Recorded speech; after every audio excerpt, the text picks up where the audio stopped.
রুটি খেয়ে নিবে ও হাসতে হাসতে। অবলা সরলা কমলা আমি বলি না।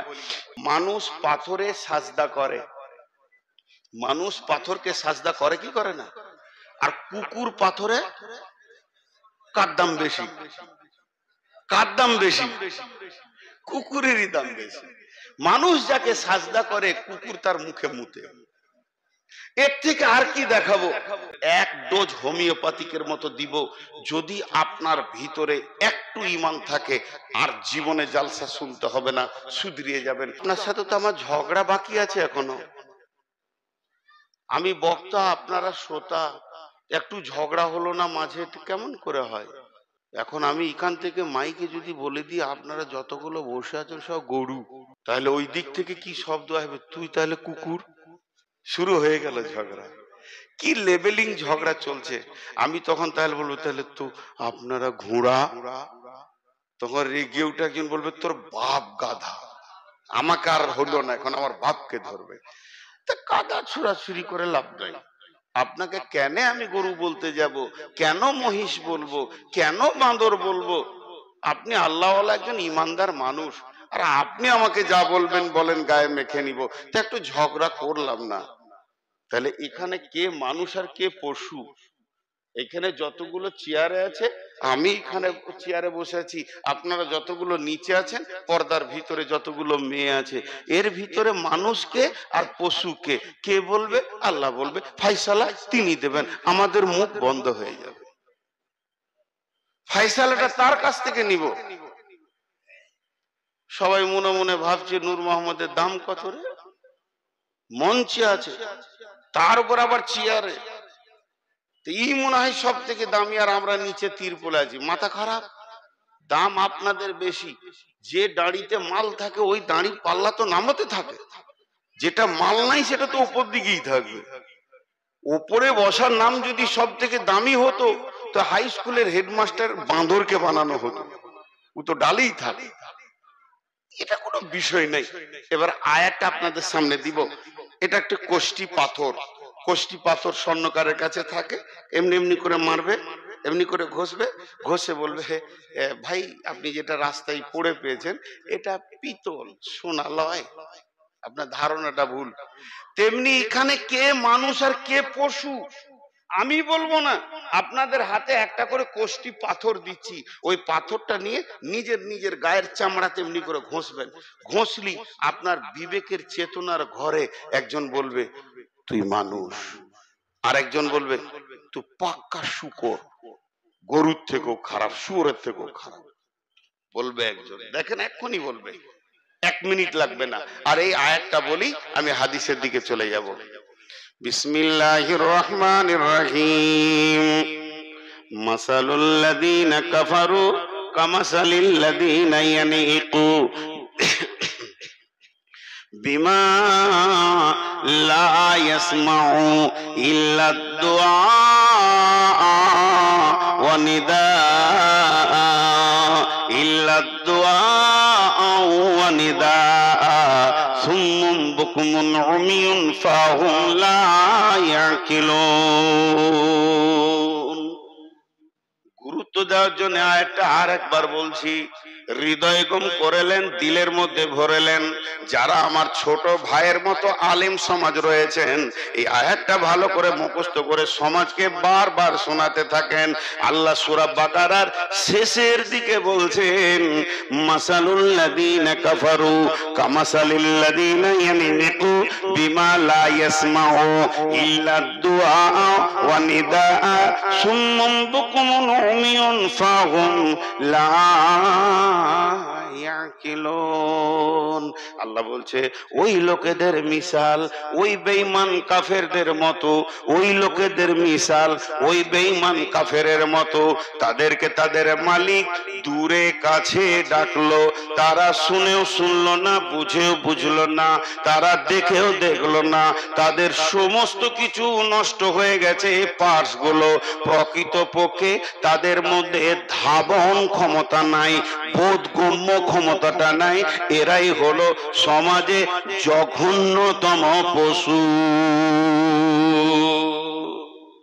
আয়াত বললাম, তর্জমা করলাম। আমি বুঝতে পারছি আপনাদের ভিতরে ক্লিয়ার হয়নি, একটা উদাহরণ দিলেই ক্লিয়ার হয়ে যাবে। উদাহরণটা আল্লাহ দিয়েছেন, আমি দিচ্ছি। উদাহরণ তো এটাও আল্লাহ দিয়েছেন আয়াতটা। সেটা কি? এই যে আপনাদের খোলা মাঠ রয়েছে, বিরাট মাঠ, পলসুন্ডার মাঠ, আপনার টোল ট্যাক্সের মাঠ। এই মাঠে গরু চড়ছে, গরু গরু 20-25টা গরু চড়ছে, আর রাখাল গরু চড়াচ্ছে। রাখাল কিন্তু গাছের ছায়াতে বসে আছে, প্রখর রোদ চলছে, আর রাখাল বাস আরামসে ছায়াতে বসে আছে। রাখালের একটা গরু মাস্টার সাহেবের টমেটোরের ভুঁইয়ে ঢুকছে, সিঙে করে ও বেড়া ভাঙছে, ঢুকবে, লাল লাল টমেটোর ঝুলছে, ওকে লোভ লেগেছে, ও খাবে। রাখাল যাচ্ছে না গ্রীষ্মে, দূরে থেকে বলছে, ওই ঘোর। গরু ঘুরবে, গরু ঘুরবে, সোজা বেড়া ভেঙে ঢুকে গেল। কিন্তু বছর 6-7-এর একটা ছেলে, রাখালেরই বেটা, ঘুরছিল, ঘুরতে ঘুরতে টমেটোর দেখে নিয়েছে, ওরও দিলে লোভ এসছে, পেছন থেকে ওর বাপ ডাক দিয়েছে, ওই ঘুরবে কি ঘুরবে না? আল্লাহ বলতে চাইছেন এই আয়াতে, গরুটার কান আছে, ছেলেটার কান আছে, গরুটার পা আছে, ছেলেটার পা আছে, গরুটার চোখ আছে, ছেলেটারও চোখ আছে, গরুটার মাথা আছে, ছেলেটার মাথা আছে। যে সাউন্ডটা এখান থেকে ওখানে পৌঁছালো, ছেলেটা যত পরিমাণে শুনেছে অতটা পরিমাণেও গরুটা শুনেছে। কিন্তু ছেলেটা আর টমেটোর নিল না, আর বেড়া ভাঙলো না, ওখান থেকে ঘুরে চলে এলো আব্বার কাছে, আর নিজেকে অপরাধীর ভঙ্গিতে মাথাটা নামো করে আছে। আমি এখন অন্যায় করতে চলেছিলাম, বা অন্যায়ের জগতে আমি ছিলাম, কিন্তু গরুটা বেড়া ভেঙে চলে গেল, সেও শুনলো, সেও দেখলো, সেও তার কাছে শব্দ পৌঁছালো। তাহলে ছেলেটার সঙ্গে গরুটার কোন জায়গায় পার্থক্য রয়েছে? একটা জায়গায় পার্থক্য রয়েছে, ছেলেটার মধ্যে বোধ ক্ষমতা আছে, তার মধ্যে বিবেচনা আছে, উদ্দীপনা আছে, চেতনা আছে। সে জানছে এটা আমার মালিকের ডাক, আব্বার ডাক, আমার আর পাপ করা যাবে না, আর আমি গুনাহ করতে পারবো না।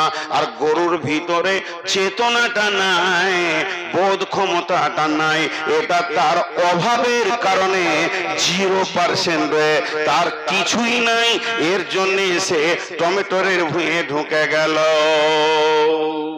রঘুপুরে মসজিদে আজান, পলসন্ডা মসজিদে আজান, বিলবাড়ি মসজিদে আজান, অত্র এলাকায় যত মসজিদ আছে সব মসজিদ আজান তোলপাড় করছে, হাইয়া আলাস সালাহ,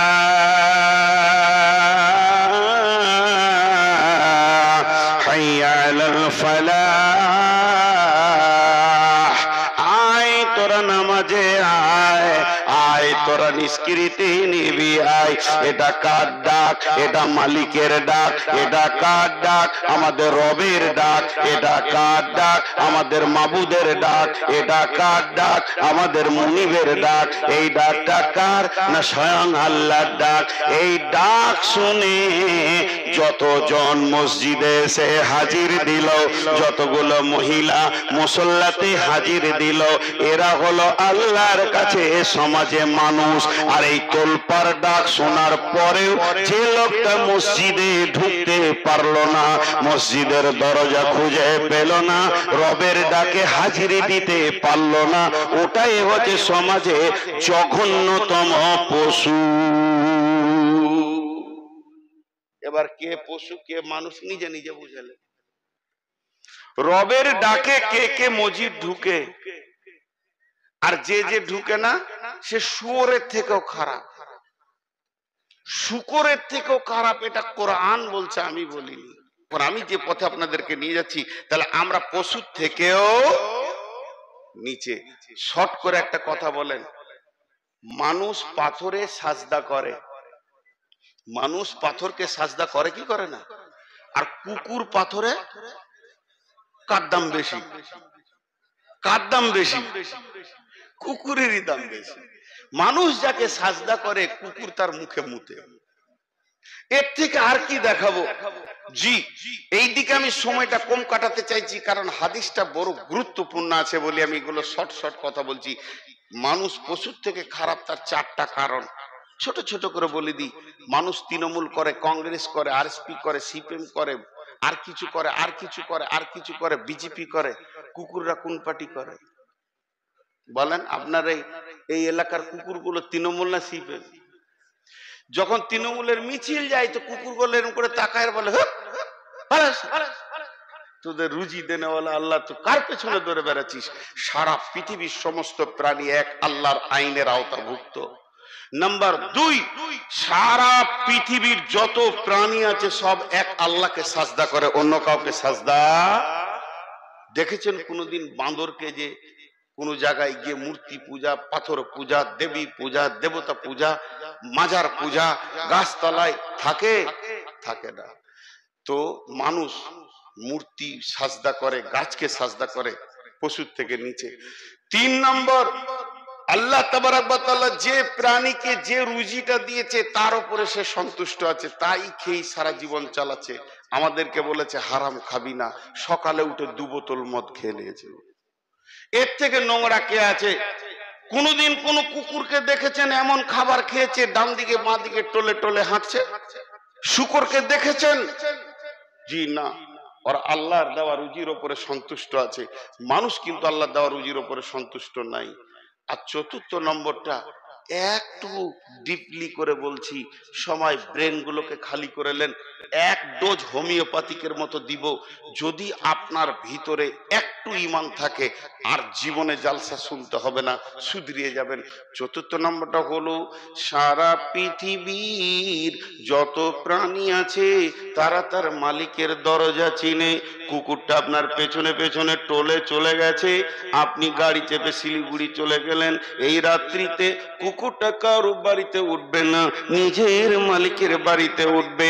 নিকৃষ্ট প্রাণী, হারাম প্রাণী। আবার বিড়ালও ওই রকম। শুকরগুলো যারা চাষ করে সারাদিন তারা যেখানেই যাক সন্ধ্যা হলে মালিকের দরজায় ওঠে। তার মানে পৃথিবীর যত প্রাণী আছে সব এক আল্লাহকে চিনে, সে তাদের মালিকের দরজা চিনে। কিন্তু হতভাগা মানুষ, আল্লাহ বলছে তোদেরকে জ্ঞান দিলাম, তোরা যাক সারা পৃথিবীর সমস্ত প্রাণী তার মালিকের দরজা চিনল। হতভাগা মানুষ, তুই তোর মালিকের দরজা মসজিদ চিনলি না। মসজিদের সামনে ঘুরঘুর করছে। আমি এখান থেকে আয়াতটাকে সমাপনী দিলাম। 30 সেকেন্ডে খালি টোটাল সারাংশটা বলবো। এতক্ষণ যা বকলাম তার একটাই নিচড় বের করলাম। আমরা এত জঘন্য হয়ে গেছি, আমরা নিচে হয়ে গেছি, আমাদের চরিত্র শেষ, আমরা পশু থেকে শেষ, পশুর থেকেও নিচে চলে গেছি, আমাদের চোখ কান দিল সব শেষ। কারণ একটাই, তা হলো অলস। তা হলো অলস। এবার একটা ছোট্ট কথা বলে দিয়ে হাদিসে চলে যাব। ছোট্ট কথাটাও 30 সেকেন্ড লাগবে। নামাজের যতগুলো কারণ আছে, 5 ওয়াক্তে নামাজের যতগুলো কারণ আছে, 5 ওয়াক্ত নামাজটা আল্লাহ দিয়েছেন এর পেছনে যতগুলো কারণ আছে, 5 ওয়াক্ত নামাজ আল্লাহ দিয়েছেন এর পেছনে যতগুলো কারণ আছে, তার ভিতরে একটা অন্যতম কারণ হচ্ছে অলসতা নামের রোগকে একটাই ট্যাবলেটে দূর হবে, সেটা হচ্ছে 5 ওয়াক্তের নামাজ। 5 ওয়াক্তের সালাত যদি ঠিক মতো কেউ পড়তে পারে তার কাছ থেকে অলসতা দূর হয়ে যাবে এবং সে আস্তে আস্তে পশুত্বর জগৎ থেকে বের হয়ে এসে মনুষ্যত্বের জগতে ফিরবে। এবার চলেন হাদিসটা বলি। বিসমিল্লাহির রহমানির রহিম। وعن ميمون الأوردي قال يعظ رسول الله صلى الله عليه وسلم اغتنم خمسا قبل خمس شبابك قبل حرامك صحتك قبل سقومك غناك قبل فقرك فراغك قبل شغلك وحياتك قبل موتك।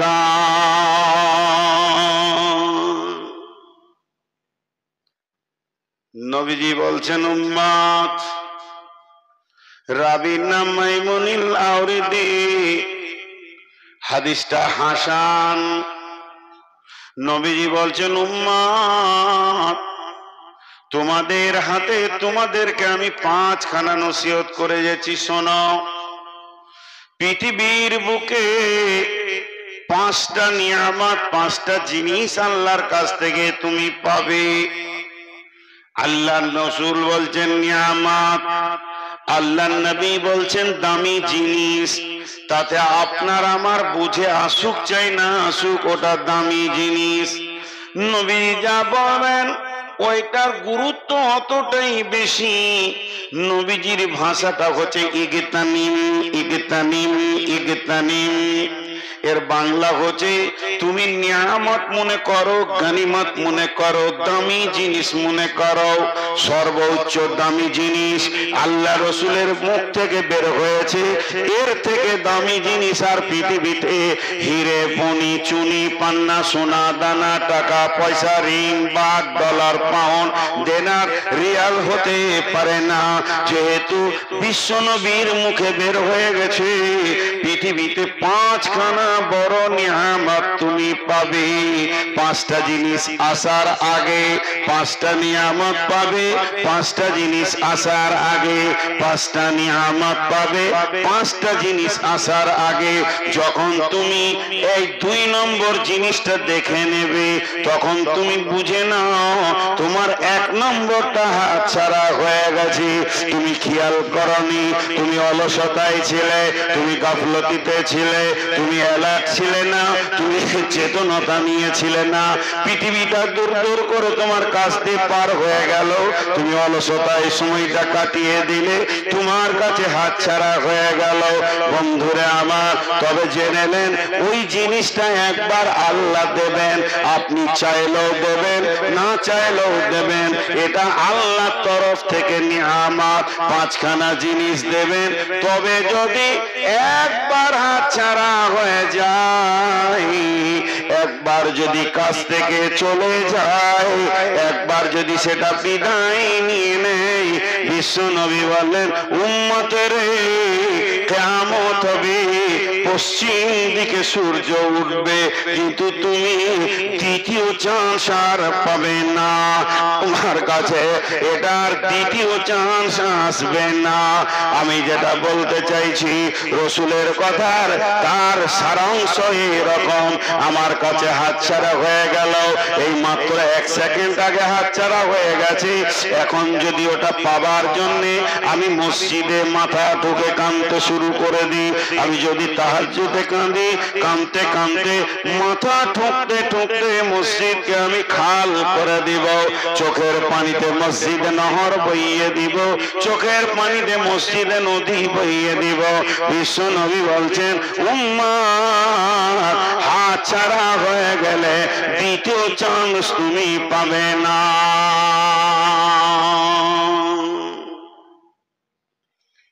তাহলে আয়াতটা কেন পড়লাম? আয়াতটার সাথে হাদিসটার কি সামঞ্জস্যতা রয়েছে একটু মিলিয়ে দিই। আমি এতক্ষণ আয়াতে যেটা দিয়েছি আমরা যেন অলস না হয়। আর রসুল যে 5টা কথা বলছেন, কোন অলসের ক্ষমতা নাই যেটাকে ধরি সাইড দিয়ে বেরিয়ে চলে যাবে। যেদিন থেকে আদমকে বানানো হয়েছে সেই দিন থেকেই আজাজিল শয়তান হয়েছে। তার আগে তো সে বড় সম্মানী ব্যক্তি ছিল। আর সেই দিন থেকে পৃথিবীটা 2টা মেরুকরণে ভাগ হয়ে গেছে, একটা আল্লাহর দল, একটা বেঈমানের দল। একটা আল্লাহর দল, একটা বেঈমানের দল চলছে সব সময়। ক্রিকেট খেলা চলছে আপনাদের রঘুপুরে, 2টা দল ময়দানে নেমেছে, 10টা ছেলে ফিল্ডে দাঁড়িয়ে আছে, এরা ফিল্ডিং করছে, এরা ময়দানে দৌড়ছে। 2 জন ব্যাট নিয়ে আছে, যারা ব্যাট করছে এদের খেয়াল 6 মারবো, না হলে 4, তা না হলে 2 রান লিব, 1 রান তো লিবই।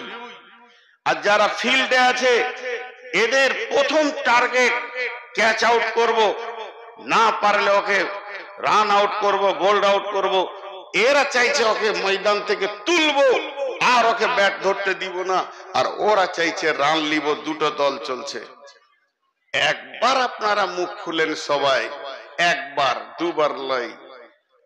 যারা ফিল্ডিং আছে এরা যদি গাফেল হয়, অলস হয়, ক্যাচ ধরতে পারবে?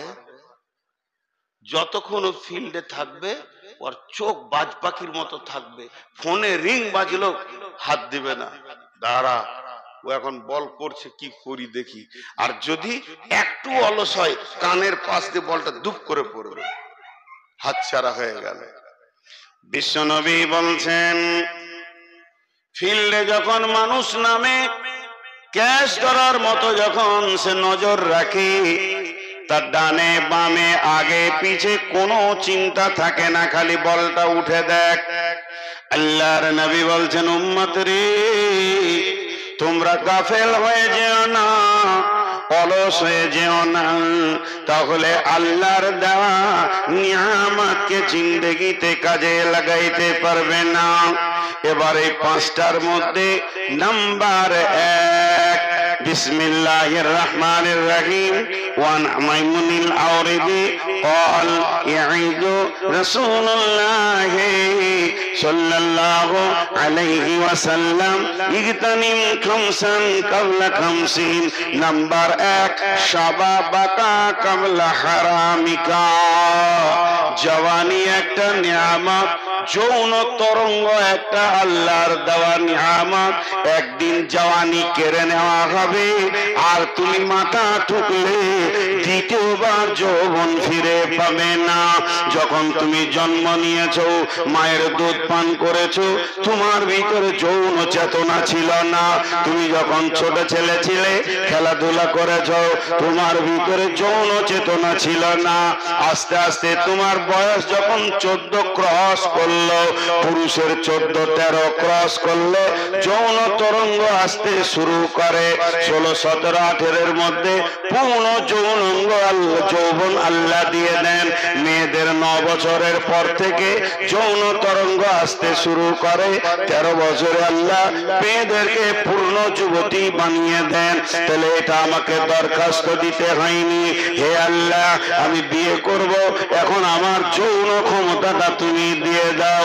আল্লাহকে অ্যাপ্লিকেশন করতে হয়নি, আল্লাহকে দরখাস্ত দিতে হয়নি, 2 রাকাত নামাজ পড়ো বলতে হয়নি। আল্লাহ এ ব্যাপারে সচেতন। আপনার যখন ঠিক বয়স আসবে তো দেহের ভিতরে যৌন তরঙ্গ এসে হাজির হয়ে যাবে।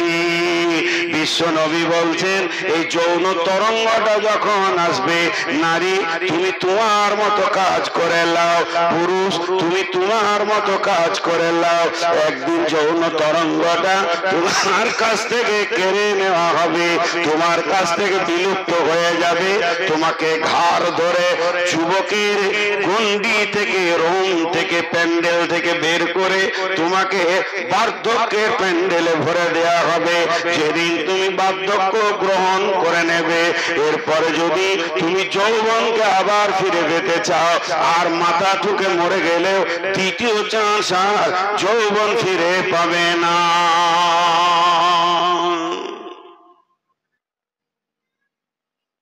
যৌবন একটা নিয়ামত।